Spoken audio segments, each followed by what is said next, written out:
Halo Halo teman-teman. teman-teman. Gua Kenji Muhammad Fawas Aliasa dengan NIM 312.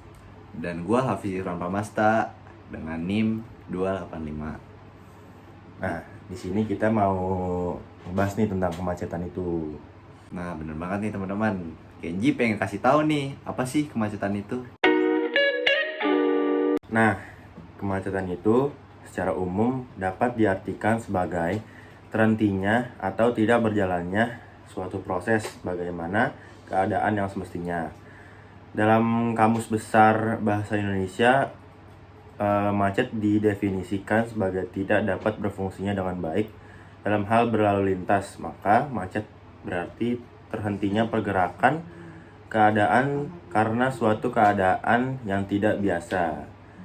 Bagi saya, macet adalah dampak paling sederhana dari sikap egoistis manusia. Nah, yang udah dijelasin sama Kenji tadi nih tentang definisi dari kemacetan. Gua pengen ngasih contoh nih penyebab kemacetan yang sering terjadi di sekitar kita. Contohnya adalah perbaikan jalan yang sedang dilakukan. Terkadang, hal ini sering menimbulkan kemacetan karena jalan itu membuat terganggunya kendaraan yang melewati jalan itu. Hal itu disebabkan karena puing-puing maupun benda-benda yang ada di pinggir jalan dikhususkan untuk perbaikan jalan itu bisa memenuhi kapasitas jalan. Nah, baru-baru ini nih, salah satu jalan yang sedang diperbaiki adalah salah satu jalan di daerah Gandul. Jalan itu pernah menyebabkan kemacetan yang sangat lama saat gue ngelewatin jalan itu. Nah, posisinya itu pada saat pagi hari di saat gue mau beraktivitas. Selain jalan dari Gandul itu, sepanjang jalan Tanah Baru juga menjadi penyebabnya macetnya jalan. Dikarenakan banyaknya galian yang memakan setengah jalan sehingga menyebabkan kemacetan bagi kendaraan, terutama mobil. Jadi jalan itu hanya bisa dilewatin motor saja. Itu pun terkadang ada orang yang mengalihkan jalan itu ke jalan pintas karena perbaikan jalan itu. Selain yang dibilang Hafiz tadi, penyebab kemacetan lainnya adalah kendaraan yang parkir di bahu jalan. Fenomena ini banyak sekali terjadi di kota-kota besar dengan banyaknya kendaraan yang parkir di bahu jalan yang tidak seharusnya. Perlu diketahui, pinggir jalan atau bahu jalan sebenarnya tidak boleh digunakan sebagai tempat parkir karena dapat mengganggu mobilitas pengguna jalan lainnya. Contohnya seperti angkot yang mangkal di bahu jalan. Itu bikin kita sebagai pengendara yang ada di belakangnya jadi terhambat gitu. Ngeselin banget bukan? Hal ini sendiri sudah tercantum dalam peraturan pemerintah ya. Yaitu dalam peraturan pemerintah nomor 34 tahun 2006 pasal 38 teman-teman.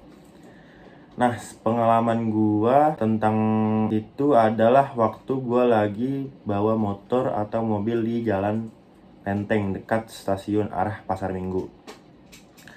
Di dekat stasiun itu banyak sekali angkot yang berhenti dan mangkal di bahu jalan dan itu membuat kendaraan terhambat teman-teman.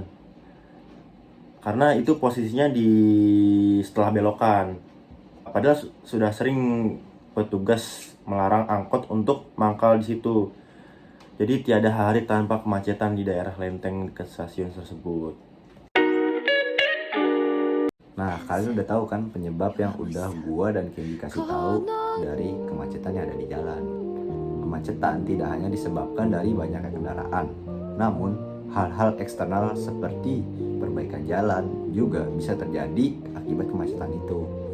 Namun, sebagai pengendara juga kita harus paham akan hal-hal yang tidak merugikan orang lain, seperti memarkir kendaraan yang seperti Kenji bilang tadi. Nah, gue punya solusi nih untuk kalian semua agar kita bisa mengurangi kemacetan di jalan, yaitu menggunakan kendaraan umum sebagai transportasi kita saat bepergian. Jika sebuah tempat tujuan yang kita tuju bisa dijangkau oleh transportasi umum, kita bisa menggunakan transportasi umum sebagai pilihan utama untuk bepergian. Tidak hanya masyarakat yang berperan mengurangi kemacetan, pemerintah pun harus aktif dalam penyediaan transportasi umum agar masyarakat tertarik untuk menggunakan kendaraan umum, karena pemerintah merupakan peran utama dalam pengembangan fasilitas kendaraan umum guna mengurangi masalah kemacetan yang ada di jalanan. Tidak hanya itu, pemerintah bisa melakukan pelebaran jalan agar kapasitas jalan bisa bertambah bagi kendaraan pribadi maupun kendaraan umum, teman-teman. Nah, segitu aja nih bahasan kita tentang kemacetan yang ada di lalu lintas. Semoga kalian dapat memahami apa itu kemacetan, penyebabnya, dan solusi mengatasinya. Benar banget tuh. Sekian dari kita berdua. Terima kasih. Dadah. See you soon, my brother. Dadah.